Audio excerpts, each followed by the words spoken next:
Hello friends, ಎಲ್ರಿಗೂ ನಮಸ್ಕಾರ. ನಾನು ಡಾಕ್ಟರ್ ನಿಶಾ ಅಂತ. ಈ ಚಾನಲ್ಗೆ ಬರೋವಾಗ I will be sharing lot of my experiences and life skills that are required to be an independent person in this competitive society. Without much ado, let's get started with today's video. ಇವತ್ತಿನ problem solving ಟಾಪಿಕ್ನ ನಾನು 3 ಥರ divide ಮಾಡಿದ್ದೀನಿ. ಯಾಕೆ why is effective problem solving is important ಅಂತ first ಒನ್ನು. Second ಒನ್ನು problem ಸಾಲ್ವಿಂಗಿಗೆ ಟೂಲ್ ಕಿಟ್, ಯಾವ ಥರ ಎಲ್ಲ ನಾವು ಪ್ರಾಬ್ಲಮ್ ಸಾಲ್ವ್ ಮಾಡ್ಬೋದು ಅಂತ. ಆ್ಯಂಡ್ ಥರ್ಡ್ ಟಾಪಿಕ್ ಅಂದರೆ ನಮಗೆಲ್ಲರಿಗೂ ಗೊತ್ತಿದೆ, ಅಂದರೆ it is not something new ಅಲ್ಲ ಪ್ರಾಬ್ಲಮ್ ಸಾಲ್ವಿಂಗ್ ಅಂತ. ಎಲ್ಲರೂ ನಮಗೆ ಬಂದ ಪ್ರಾಬ್ಲಮ್ನ ನಮಗೆ ಆಗೋ ರೀತಿಯಲ್ಲಿ ಸಾಲ್ವ್ ಮಾಡ್ತೀವಿ. But how can we refine? Okay, the third point is how can you refine your problem solving skill ಅಂತ. ಸೊ ಈ 3 ಟಾಪಿಕ್ ಅಲ್ಲಿ ಇವತ್ತು ನಾವು ಮಾತಾಡೋಣ. So coming to our first topic, why is effective problem solving important anta? So life is rarely a smooth ride alla. Ellargu they have their own ups and downs in life. So effective problem solving empowers you to deal with challenges head on, leading to several benefits. So yavodella benefits irutte ಅಂದ್ರೆ ನಮಗೆ increased ರೆಸಿಲಿಯನ್ಸಿ ಬರುತ್ತೆ, ಅಂದ್ರೆ ನಮಗೆ spirit ಬರುತ್ತೆ, ಅಂದ್ರೆ ಒಂಥರ ಹುಮ್ಮಸ್ ಬರುತ್ತೆ. So the ability to tackle problems head on builds resilience. Okay, you learn to bounce back from set backs and emerge stronger. So ಈ ತರ ನಾವು ಜಾಸ್ತಿ ಪೆಟ್ಟು ತಿಂದಾಗ ನಮಗೆ ಅದನ್ನ ಎದುರಿಸಕ್ಕೆ ಧೈರ್ಯ ಬರುತ್ತೆ, ನಮಗೆ ಕಾನ್ಫಿಡೆನ್ಸ್ ಡೆವಲಪ್ ಆಗುತ್ತೆ. ಈ ತರ ರೆಸಿಲಿಯನ್ಸ್ ಉಂಟು ಮಾಡುತ್ತೆ ನಮ್ಮಲ್ಲಿ. Second one is reducing stress. So knowing that you have the tools to handle such challenges reduces our stress and anxiety ಅಲ್ವಾ. ಈಗ ಫಾರ್ ಎಕ್ಸಾಂಪಲ್ ನಮ್ಮ ಮನೇಲೇನೋ ಪ್ರಾಬ್ಲಮ್ ಬಂತು. ಫಾರ್ ಇನ್ಸ್ಟೆನ್ಸ್ ಕಿಚನ್ ಅಲ್ಲಿ ಅಂತ ಇಟ್ಕೊಳ್ಳೋಣ, ಏನೋ ಲೀಕಿ ಫಾಸೆಟ್ ಇದೆ ಅಂತ ಇಟ್ಕೊಳ್ಳೋಣ. ಸೊ ನಮ್ಗದನ್ನ ರಿಪೇರ್ ಮಾಡಕ್ ಗೊತ್ತು ಅಂದ್ರೆ ನಮಗೆ ಸ್ಟ್ರೆಸ್ ಆಗಲ್ಲ ತಾನೆ. ನೀರು ಫುಲ್ ಹಿಂಗ್ ಹೋಗ್ತಾ ಇದ್ರೆ, ಈಗ ಲೀಕಿ ಫಾಸೆಟ್ ಇದ್ರೆ, ಇಲ್ಲ ಅಂದ್ರೆ ಗೊತ್ತಿಲ್ಲ ಅಂದ್ರೆ ಫುಲ್ ಸ್ಟ್ರೆಸ್ಫುಲ್, ಎಷ್ಟೋ ನೀರು ವೇಸ್ಟ್ ಆಗುತ್ತೆ ಅಂತ. But we know to deal with the situation ಅಂದ್ರೆ ನಮಗೆ ಸ್ಟ್ರೆಸ್ ಆಗಲ್ಲ. ಓಕೆ, ಐ ಕ್ಯಾನ್ ಹ್ಯಾಂಡಲ್ ಅಂತ. So you approach problem with a calm and collected demeanour ಅಲ್ಲ. ಸೊ ನಮ್ಗೆ ಅದನ್ನ ಅಪ್ರೋಚ್ ಆಗಕ್ಕೆ, ಸುಲಭದಿಂದ ಅಪ್ರೋಚ್ ಆಗಕ್ಕೆ ಸಾಧ್ಯ ಆಗುತ್ತೆ. The third point is improved confidence. So ನಮಗೆ ಯಾಕೆ why effective problem solving important ಅಂತ ಗೊತ್ತಾದ್ರೆ ನಮ್ಗೆ ಅದು ಹೆಲ್ಪ್ಸ್ ಟು ಗೊತ್ತಾಗಬೇಕಾದ್ರೆ, so it helps to improve the confidence. So successfully navigating challenges, improves our confidence in our abilities. So you trust your skills and find solutions. So ಇದು third point ಇಲ್ಲಿ. So ನಮ್ಗೆ navigate ಮಾಡಕ್ಕಾಗುತ್ತೆ challenges ಅನ್ನ. The fourth one is enhanced creativity. So problem solving often requires thinking outside of the box. So ಯಾವುದೇ ಒಂದು problem ಆದಾಗ ನಾವು ಒಂದೇ ರೀತಿಯಲ್ಲಿ ಅಥವಾ ಓನ್ಲಿ ಇನ್ ಒನ್ ವೇ ನಾವು ಅಪ್ರೋಚ್ ಆಗಿದ್ರೆ ಅದು ಸಾಲ್ವ್ ಆಗಲ್ಲ ಸಮ್ಟೈಮ್ಸ್ ಅಲ್ಲ. ಸೊ ನಾವು ಡಿಫ್ರೆಂಟ್ ವೇ ಅಲ್ಲಿ ಥಿಂಕ್ ಮಾಡಬೇಕಾಗುತ್ತೆ. So it often this problem solving requires thinking outside of the box. So this fosters creativity and allows you to develop innovative solutions. So ಈ ತರ ನಾವೇನೋ ಕಷ್ಟದಲ್ಲಿ ಇದ್ದಾಗನೇ ಏನೋ ಇನ್ನೋವೇಟಿವ್ ಕ್ರಿಯೇಟಿವ್ ಆಗಿ ಈ ತರ ಎಲ್ಲ ಹೆಚ್ಚು ಸೈಂಟಿಸ್ಟ್ ಎಲ್ಲ ಅದೇ ಹಂಗೆ ಅದು ಕಂಡು ಹುಡುಕಿರೋದು. ಈಗ ಎಷ್ಟೊಂದು ಜನ ನೋಬೆಲ್ ಪ್ರೈಸ್ ಎಲ್ಲ ತಗೊಂಡಿದ್ದಾರೆ, ವಿನ್ ಆಗಿದ್ದಾರೆ. So majority of the time their intent was something different. It's totally coincidental finding ಇರುತ್ತೆ. ಸೊ ಆ ತರ ಇನೋವೇಟರ್ಸ್ ಎಲ್ಲ ಆ ತರ ಇನೋವೇಟಿವ್ ಆಗಿ ಸೊಲ್ಯೂಷನ್ಸ್ ಕಂಡು ಹುಡುಕ್ತಾ ಇರ್ತಾರೆ. So and finally empowerment. So when you can effectively solve a problem, you feel empowered ಅಲ್ಲ. You are not a victim of your circumstances. Very important. So you are an active problem solver. So majority of the time ನಮ್ಗೆ ಯಾವುದೋ ಒಂದು problem ಬಂದಾಗ ನಾವು panic ಆಗಿರ್ತೀವಿ, ತುಂಬಾ panic ಆಗೋದು ಸಹಜ. But rather than being the victim of our own circumstances, ನಮ್ಗೆ ಅದನ್ನ ಯಾವ ತರ ಟ್ಯಾಕಲ್ ಮಾಡ್ಬೇಕು ಅಂತ ಗೊತ್ತಿದ್ರೆ ನಮ್ಗೆ ಅದನ್ನ ಆಕ್ಟಿವ್ಲಿ ಸಾಲ್ವ್ ಮಾಡಕ್ಕಾಗುತ್ತೆ. ಅಂಡ್ ಮತ್ತೆ ನಾವು ಅದನ್ನ ಕಾಮ್ ಆಗಿ ಕಲೆಕ್ಟಿವ್ ಆಗಿ ಹ್ಯಾಂಡಲ್ ಮಾಡಕ್ಕಾಗುತ್ತೆ situation. So going back to the second topic, problem solving toolkit. So as I mentioned, life throws a variety of curveballs alla, so one size fits all approach will not work. ಈಗ ನಿಮ್ಗೆ approach correct ಆಗಿದ್ದು ನನಗೆ correct ಆಗ್ಬೇಕು ಅಂತ ಇಲ್ಲ ಅಲ್ಲ.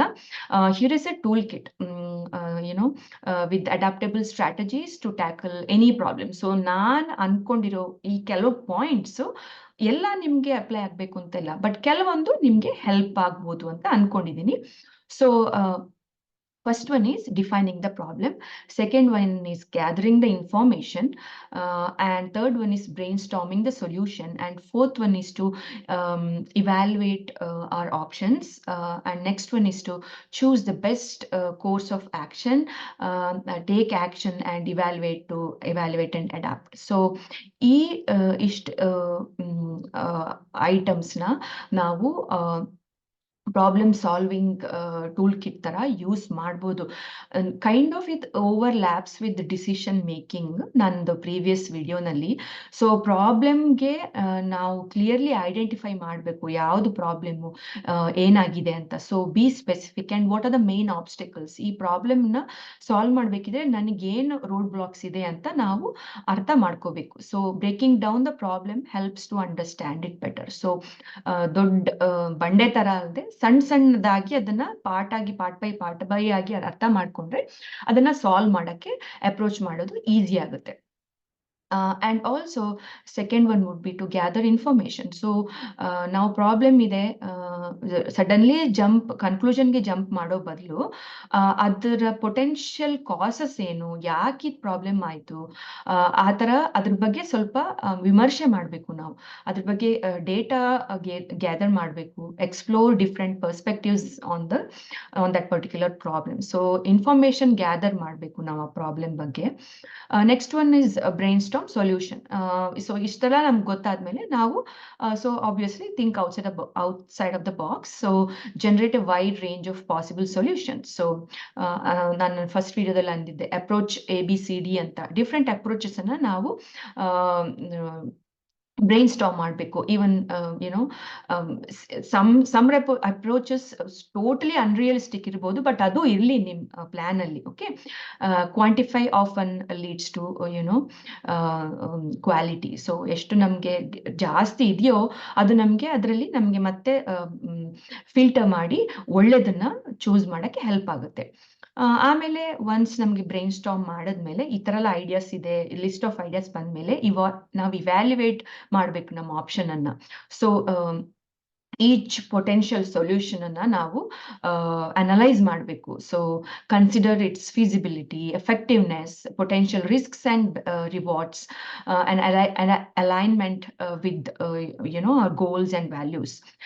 So ಇದನ್ನೆಲ್ಲ analyse ಮಾಡಬೇಕು ನಾವು ಒಂದು ಸೊಲ್ಯೂಷನ್ ಕಡೆ ಹೋಗ್ತಾ ಇರಬೇಕಾದ್ರೆ. ಎಷ್ಟು ಇಫೆಕ್ಟಿವ್ ಆಗಿದೆ, ನಮ್ಗೆ ಇದೆಷ್ಟು ಮಾಡಕ್ಕಾಗುತ್ತೆ, ಇದರಿಂದ ರಿಸ್ಕ್ ಇರ್ಬೋದು, ಬೆನಿಫಿಟ್ಸ್ ಇರ್ಬೋದು ಅಂತರ ಆ ತರ ಎಲ್ಲ ಯೋಚನೆ ಮಾಡಬೇಕು. ಆಮೇಲೆ ನಾವು as we discussed in decision making ಅದನ್ನ ಆ ಕೋರ್ಸ್ ಆಫ್ ಆಕ್ಷನ್ ಅನ್ನ ತಗೋಬೇಕು. So based on our all these above evaluations ಒಂದು ಕರೆಕ್ಟ್ ಆದ ಪ್ರಾಬ್ಲಮ್ ಅನ್ನ ಸಾಲ್ವ್ ಮಾಡಕ್ಕೆ ನಾವು with the one that has highest chance of success ಯಾವ್ದಿರುತ್ತಲ್ಲ ಅದನ್ನ ನಾವು ಆಕ್ಷನ್ ಗೆ ತರಬೇಕು ಆ ಪರ್ಟಿಕ್ಯುಲರ್ ಸೊಲ್ಯೂಷನ್ ಅನ್ನ. Okay, and so then take action. So don't just sit and think, implement your chosen solution, and finally evaluate and adapt. Okay, so once you took your action alla, did your solution or that action achieve the desired outcome?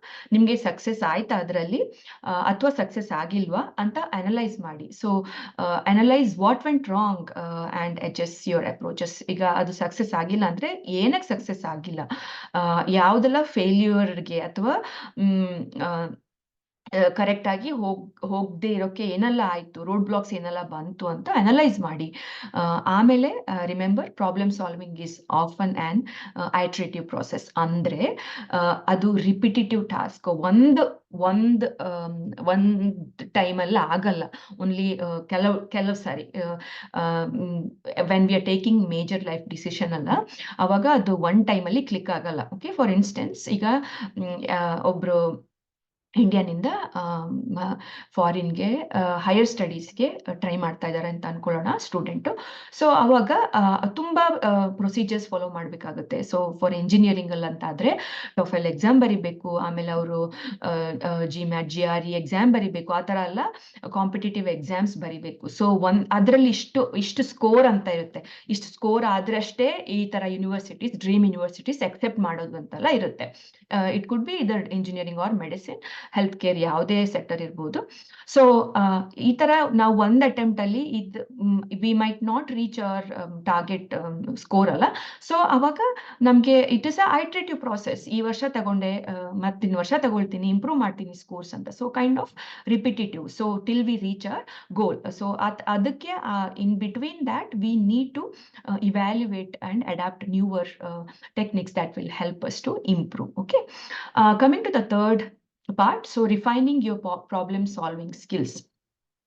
So once we know why it is important, and once we understand the toolkits, now we need to refine our skills. Okay, so it is the problem solving powers doesn't magically appear. It's not something magical. So we need to refine our skills. ಯಾವ ತರ refine ಮಾಡ್ಬೋದು? So ನಾವು critical thinking ನ develop ಮಾಡ್ಕೋಬೇಕು, and embrace resourcefulness, and learn from others. Practice make perfect, always. Practice, and then maintain a positive mindset. So ಇಷ್ಟು ಈ 5 points ಅನ್ನ ನಾವು ನಮ್ಮ ಸ್ಕಿಲ್ಸ್ ಅನ್ನ, ಪ್ರಾಬ್ಲಮ್ ಸಾಲ್ವಿಂಗ್ ಸ್ಕಿಲ್ಸ್ ಅನ್ನ ರಿಫೈನ್ ಮಾಡಕ್ಕೆ ಯೂಸ್ ಮಾಡ್ಕೋಬಹುದು. ಸೊ ನಾವು as I discuss in the previous video, critical thinking ಇನ್ನ ನಾವು ಇಂಪ್ರೂವ್ ಮಾಡ್ಕೋಬೇಕು. Please go back and watch that video if you haven't already.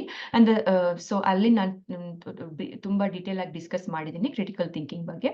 So here going to the next point, embracing resourcefulness.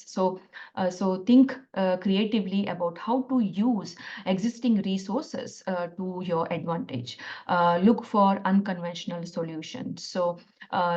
So ಈ ತರ ನಾವು ರಿಸೋರ್ಸ್ಫುಲ್ನೆಸ್ ಅಥವಾ existing resource ನಾವು ಯಾವ ತರ ಕ್ರಿಯೇಟಿವ್ ಆಗಿ ನಮ್ಮ ಅಡ್ವಾಂಟೇಜ್ ಯೂಸ್ ಮಾಡ್ಬೋದು ಅಂತ ಆದಾಗ ನಾವು ತುಂಬಾ ರಿಸೋರ್ಸ್ಫುಲ್ ಪರ್ಸನ್ ಆಗಿ ಕನ್ವರ್ಟ್ ಆಗ್ಬೋದು. ಓಕೆ, ಸೊ ಈ ತರ ನಮ್ಗೆ ನಮ್ಮ ಸ್ಕಿಲ್ ಅನ್ನ ಇಂಪ್ರೂವ್ ಮಾಡ್ಬೋದು. ಮನೇಲಿರೋ ಐಟಮ್ ಅಲ್ಲೇ ನಾವು ಯಾವ ತರ ಅದನ್ನ ನಮ್ಮ ಅಡ್ವಾಂಟೇಜ್ಗೆ ಯೂಸ್ ಮಾಡ್ಕೋಬಹುದು, ಅಥವಾ ನಮಗಿರೋ ಸ್ಕಿಲ್ ಅನ್ನೇ ಯಾವ ತರ ಯೂಸ್ ಮಾಡ್ಕೋಬಹುದು ಅಂತ ನಾವು ರಿಫೈನ್ ಮಾಡ್ಕೋಬೇಕು, ರೀಥಿಂಕ್ ಮಾಡ್ಕೋಬೇಕು. Okay, next point is to learn from others. So observe how others tackle problems, ask questions, learn from their strategies and adapt them to your own situation. ನಮಗೆ colleagues ಇರ್ತಾರೆ, mentors ಇರ್ತಾರೆ, parents ಇರ್ತಾರೆ, ಎಲ್ಲರೂ ಇರ್ತಾರೆ. So ಯಾರ ಹತ್ರ ಎಲ್ಲ ನಾವು ಮಾತಾಡ್ಬೋದು, ಅವ್ರ ಹತ್ರ ಎಲ್ಲ ಮಾತಾಡಿ ಯಾರು ಓಪನ್ ಮೈಂಡ್ ಸೆಟ್ ಅಲ್ಲಿ ನಮ್ಮ ಹತ್ರ ಕಮ್ಯುನಿಕೇಟ್ ಮಾಡ್ತಾರೋ, ವಿ ನೋ ದ್ಯಾಟ್, ರೈಟ್? ಆ ತರ ಪರ್ಸನಾಲಿಟೀಸ್ ಇರೋ ಜನಗಳ ಬಗ್ಗೆ ಅವ್ರ ಹತ್ರ ಮಿಂಗಲ್ ಆಗಿ ಲರ್ನ್ ಫ್ರಮ್ ದೆಮ್. ಅವ್ರ ಒಪಿನಿಯನ್ ಕೇಳಿ, ಅದರಿಂದ ನಮಗೆ ಯಾವ್ದು ಅಡಾಪ್ಟ್ ಮಾಡಕ್ಕಾಗುತ್ತೋ ಅದನ್ನ ಮಾಡೋಣ ಅಲ್ಲ. Next point is, so practice makes perfect. ಅಂದ್ರೆ don't shy away from challenges. So see them as opportunities to exercise your problems solving muscles. Like the more you practice, the better you will become. So ಎಷ್ಟು ನಾವು practice ಮಾಡ್ತೀವಿ ಯಾವುದೇ ಒಂದು ವಿಷಯ ಇರ್ಬೋದು, ಅದರಲ್ಲಿ ನಾವು ಮತ್ತೆ ಪರ್ಫೆಕ್ಟ್ ಆಗಕ್ಕೆ ಆಗುತ್ತೆ, ನಾವು ಪರ್ಫೆಕ್ಟ್ ಆಗ್ತೀವಿ. ಇನ್ಫ್ಯಾಕ್ಟ್ ನಮಗೆ ಲೇಡೀಸ್ಗೆಲ್ಲ ಕುಕಿಂಗ್ ಇರ್ಬೋದು, ನಾವು ಮದುವೆ ಆಗಿ ಫಸ್ಟ್ ಇಯರಲ್ಲಿ ಹೆಂಗ್ ಮಾಡ್ತಾ ಇದ್ವು, 15 ವರ್ಷ 20 ವರ್ಷ ಕಳೆದ್ಮೇಲೆ ಯಾವ ತರ ನಮ್ಮ ಕುಕಿಂಗ್ ಸ್ಕಿಲ್ಸ್ ಇಂಪ್ರೂವ್ ಆಗಿದೆ ಅಂತ ನಮಗೆ ಕಂಪೇರ್ ಮಾಡೋಕ್ಕಾಗುತ್ತೆ. ಆನ್ ದಿ ಅದರ್ ಹ್ಯಾಂಡ್ ಸ್ಟೂಡೆಂಟ್ಸ್ಗಿದ್ರೆ ನೀವು ಒಂದು ಎಕ್ಸಾಮ್ ಈಗ ಫಸ್ಟ್ ಇಯರ್ ಪ್ರೊಫೆಷನಲ್ ಸ್ಕೂಲಲ್ಲಿ ಯಾವ ಥರ ಇದ್ವಿ, ಆಮೇಲೆ ಫೈನಲ್ ಇಯರ್ ನೀವು ಗ್ರಾಜ್ಯುಯೇಟ್ ಆಗುವಾಗ ಯಾವ ಥರ ನೀವು ಇಂಪ್ರೂವ್ ಆದ್ರಿ, ಎಷ್ಟೆಲ್ಲ ನಿಮಗೆ ಪ್ರಾಕ್ಟೀಸ್ ನಿಮಗೆ ಹೆಲ್ಪ್ ಆಯಿತು ಅಂತೆಲ್ಲ ನೀವೇ ಗೇಜ್ ಮಾಡ್ಬೋದು ಅಲ್ವಾ. So that is over the years we are refining our skills, all these skills. And final point here is maintaining a positive mindset. So ಯಾವುದೇ ಪ್ರಾಬ್ಲಮ್ನ ಅಪ್ರೋಚ್ ಆಗುವಾಗ ನಾವು ಪಾಸಿಟಿವ್ ಆಗಿ ಸೊಲ್ಯೂಷನ್ ಓರಿಯೆಂಟೆಡ್ ಆಗಿ ನಾವು ಅದಕ್ಕೆ ಅಪ್ರೋಚ್ ಆಗಬೇಕು. ಆ ಆಟಿಟ್ಯೂಡ್ ತುಂಬ important. So believing you can find a solution is half the battle actually. Very very important. It's my own personal experience. ನಾವು ಪಾಸಿಟಿವ್ ಆಗಿ ಅಪ್ರೋಚ್ ಆಗಿ ಸೊಲ್ಯೂಷನ್ ಓರಿಯೆಂಟೆಡ್ ಆಗಿ ನಾವು ಅದ್ರ ಬಗ್ಗೆ ಪ್ರಾಬ್ಲಮ್ ಬಗ್ಗೆ ಥಿಂಕ್ ಮಾಡಿದ್ರೆ it's half the battle. So ನಮಗೆ ಅರ್ಧ ವಿನ್ ಆದಂಗೆ, ಅರ್ಧ ಸಕ್ಸಸ್ ಆದಂಗೆ ನಮ್ಮ ಮೈಂಡ್ ಸೆಟ್ ಅಲ್ಲಿರೋದು ಯಾವತ್ತು. ಸೊ ಈ ತರ ನಾವು ರಿಫೈನ್ ಮಾಡ್ಕೊಂಡ್ರೆ ನಮ್ಗೆ ಯಾವುದೇ ಪ್ರಾಬ್ಲಮ್ನ ಬೆಟರ್ ಆಗಿ ಸೊಲ್ಯೂಷನ್ ಕಂಡುಹುಡುಕಕ್ಕೆ ಆಗುತ್ತೆ ಅಂತ ನನ್ನ ಅಭಿಪ್ರಾಯ. So in a nutshell, life on your term, I mean it means taking charge and navigating your own journey ಅಲ್ಲ. So unavoidably we will all encounter road blocks. So it's not uncommon. Everybody, ಎಲ್ಲರಿಗೂ ಒಂದಲ್ಲ ಒಂದು road blocks, problems ಬಂದೇ ಬರುತ್ತೆ. But as an empowered problem solver, you don't wait for someone to fix things. You take action and find solution. ಯಾರೋ ಒಬ್ರು ಬಂದು ನನಗಿರೋ ಲೈಫಲ್ಲಿರೋ ಪ್ರಾಬ್ಲಮ್ನ solve ಮಾಡ್ತಾರೆ ಅಂದ್ರೆ ಆಗಲ್ಲ. ನಾವೇ ಆಕ್ಷನ್ ತಗೋಬೇಕು, ನಾವೇ ಸೊಲ್ಯೂಷನ್ನ ಕಂಡುಹುಡ್ಕೋಬೇಕು.